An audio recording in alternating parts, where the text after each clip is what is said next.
Yeah, I kind of want to set up a soapbox for you a little bit and give you an opportunity to speak to the subject of just sexuality, God's design for sex, and the church's kind of handling of the topic. That you have a unique perspective, not only as a professional counselor and as a sex therapist, but also as someone in pastoral ministry. You know, you and Josh planning a church and have been in pastoral ministry for a number of years, you know, have seen just the way the church in general has struggled to know how to navigate topics of sexuality. And both the impact that that has had on individuals, the impact that that has had on the church at large, and just want to maybe give you an opportunity to talk a little bit about your perspective on kind of the role that the church maybe could play in helping the body navigate questions of sexuality, where you feel like the church seems to get it right, in maybe some of the areas that are common um, areas where maybe we don't get it right and create difficulties for folks. So I just want to set that up for you and give you a chance from the perspective of someone in pastoral ministry and church planning, and what it is that you see and maybe even would like to see for the pastors and those in ministry that are viewing this. I think the first thing that comes to mind on what is a healthy role for the church to play is to make it a safe place for the subject to be mentionable. That it would be a safe place for there to be questions, for there to be struggles, that oftentimes there is like a healthy kind of theology of God's design for sexuality and the parameters around what healthy sexuality is in singlehood and in marriage. But I think of being able to make space for, well, what if we're pursuing God's design and there's struggles, and kind of everything that we knew sex was supposed to be like in marriage, we can't. There's emotional struggles, there's anxieties, there's difficulties. And so I think the church making it a safe place to struggle with sexuality in marriage, to struggle with it in singlehood. I think our culture there's so many toxic messages. Our culture is so damaging as far as how it portrays and conveys sexuality. And so I think my heart would be for the church and for believers to be very bold in speaking up for what does healthy sexuality look like. And it's okay to be in a process of sexual sanctification. That just like just like our whole selves, sexuality needs sanctification. It needs truth. It needs healing. It's been through stuff, right? It's been through trauma. It's been through internalizing wrong messages. It's been through confusing experiences maybe that we don't quite understand. It's experienced shame. It has been wronged or harmed by others. And so, if we aren't able to go into that space and be able to be comfortable with discussing the subject, then then a lot of needs are not being met. A lot of wounds are not, the remedy isn't available for a lot of wounds. And so I think that's the first thing that comes to my mind as far as the role of the church in this subject.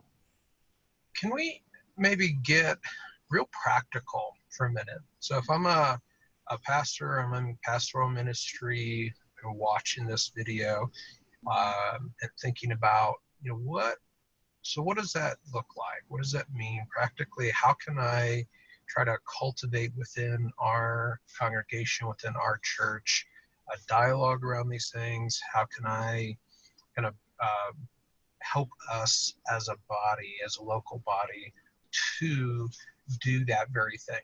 Like, what does that look like in the local church context?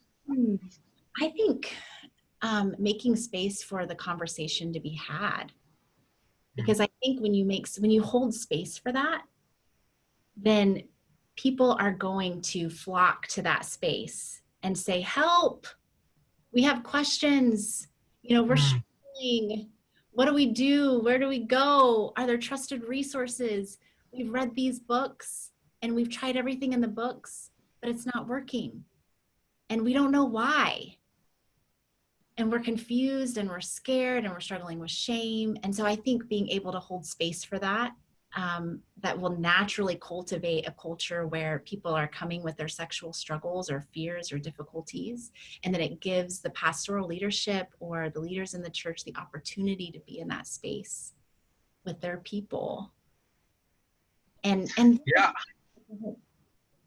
I was just going to say, I'm thinking about one forum and one venue in which I know that you and Josh have done that, has been like with as a segment or part of a marriage type retreat, right? A marriage and sexuality type forum.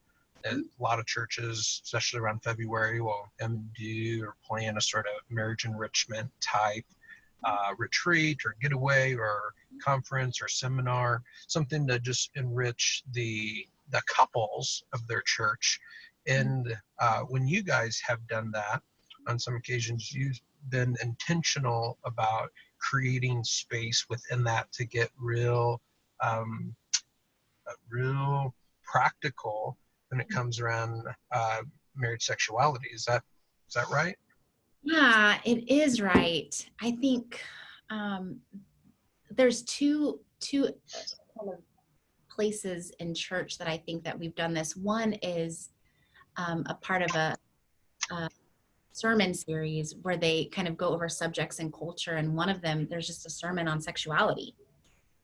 And I think opening up that space of like, oh, the pastors are talking about this from the pulpit. It must be okay to talk about this. It must be okay to have questions about this. And then as far as the... Can we pause there for a moment? I want to maybe construct some bullet points here. That if I'm a pastor kind of thinking, okay, a message, I get doing a message, preaching, that makes sense. Topical kind of sermon series.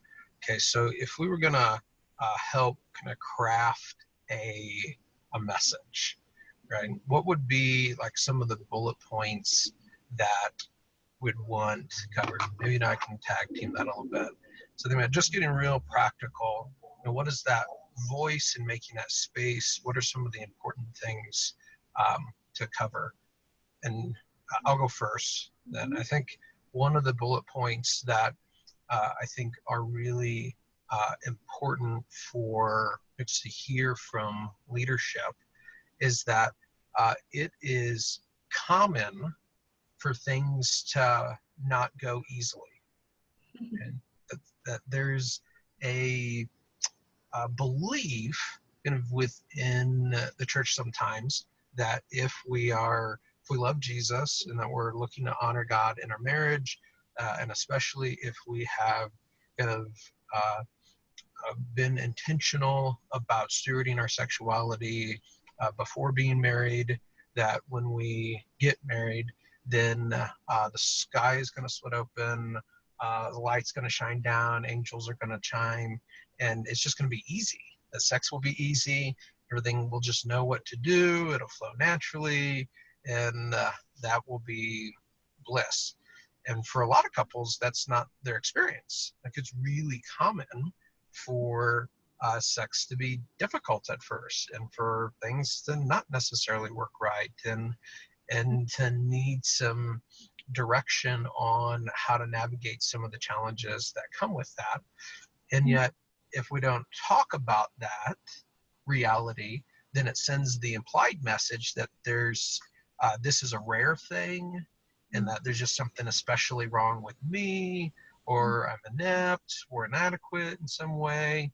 And for everybody else, this is easy. For everybody else, this just flows naturally. They don't even feel awkward. in that. It's just easy. We're the And only. so you're the only ones. That's kind of the message. You're the only ones. No one else struggles with these things. And so I think one important piece that I would just love to have be heard is to have difficulties is really normal. That more people than not have difficulties of one sort or another. That's common. And you're not supposed to know how to have, great, amazing sex as you come into marriage. That it ought to be the worst sex of your whole life. Because the great sex takes time and development and learning yourself and learning your spouse. And so it's supposed to be messy and difficult and have struggle at the beginning of it. So that would be my first bullet point that I would, maybe not the first one, but it'd be one of the bullet points that I would want in that sermon. Yeah, I think another part of the message is like correct theology about sex.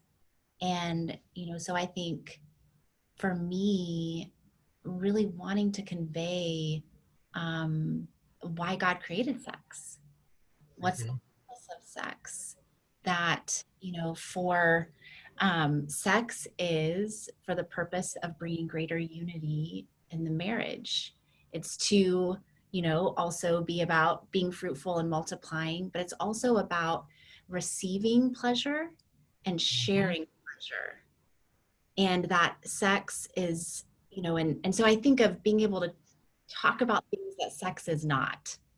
Sex is not just a duty, that if it's reduced to only obligation or duty, as far as like, this is my like duty to comply with, that isn't really the heart that God created sexuality in. That, he created sexuality for women's pleasure and for men's pleasure.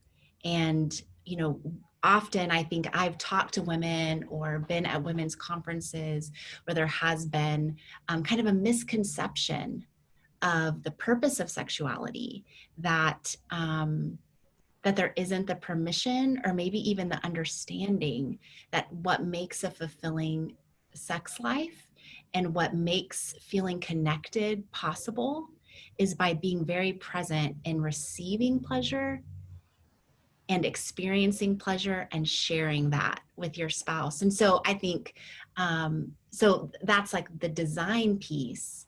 And I think the theological piece of that sex is good, that sex is meant to convey just the special, unique, one of a kind unity between a man and a wife, that exemplifies Christ's oneness with the church, and that it's this like physical manifestation of that oneness that brings even deeper connectedness, that it conveys God's heart of his pursuit for his people and people's response to his pursuit, and all of these really beautiful characteristics of God that he saw fit to display through our own sexuality and how he's wired sexuality in human beings. Yes, yes, yes. And there's such I think an intentional and strategic attack of the enemy on this part of our life and relationship and experience, that it is in the secular culture distorted in this way that says sex is whatever you want it to be, that there's no parameters on it, there's no structure, there's no limits, that's whatever you feel like pursuing or engaging in doing. It can be exploitive in nature, and it's about what I want and I enjoy, sometimes at the cost or expense of others. There's power and control dynamics, all sorts of the distortion of God's design outside of the church, the secular realm. Then the enemy has taken a really strong attack on sexuality within the church as well. It's just a different strategy and approach, but it still distorts sexuality. It just distorts it in this other direction that says that sex is dangerous and it's bad, and that you need to be afraid of your own sexuality because it's such a destructive force. It's that sexual desire and pleasure is bad and lustful and evil, and so the experience of arousal or being horny or having sexual desire, is your sinful flesh kind of on display there, and that sex is shameful, so we can't talk about it. And so there's this silence around it that gives the enemy opportunity to influence young folks and influence within the church in a way that's destructive, because he's able to fill that void, that silence, with messages from the culture. That there's this sense of using sex to create tension and disconnect between couples when God designed it to bring them closer together and bring connection. And there's just this real strategic, I think, attack on sexuality that's been really effective. Like, the enemy has been really effective in creating all sorts of pain within couples, within the church and the body, by way of our silence and by way of our distorting of what sexuality is in God's design in terms of something good for us to enjoy and embrace and pursue, and to celebrate, and making it something different.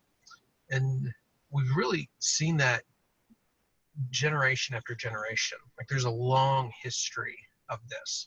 And you go back into biblical times and you see the attack on sexuality within the New Testament culture and the Roman culture of the time that the New Testament is set in, and just the perverseness of that culture around sexuality and the distortion of it outside the church.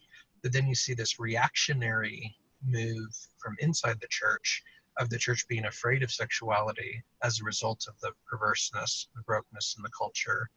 And you see folks like Augustine, who's probably struggled with a sexual addiction of sorts, and having this kind of fear about his own sexuality because of the destructiveness that it caused in his life and the direction of his life.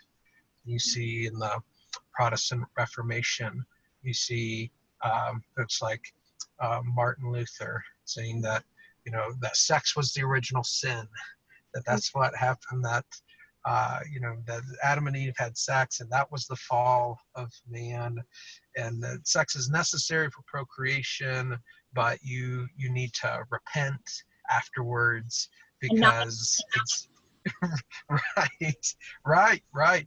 And then you have John Calvin, who was kind of the liberal of the time, right, and was like, Martin, you're crazy. Of course you can have sex without it being a sin. That's nuts. What are you thinking? So long as you don't enjoy it, because if you enjoy it, that's lust, and then you need to repent. So you have these kind of messages that are reactionary from the culture, that aren't founded in the Bible, aren't a part of the good design of sex that God wired into our body and said this is good in the garden, and that celebrates it in the scriptures. That has been, I think, a part of the attack of the enemy within the church to distort our messaging around sexuality. And so by breaking the silence and communicating good theology around sexuality, we go a long way in combating the attacks of the enemy around this subject.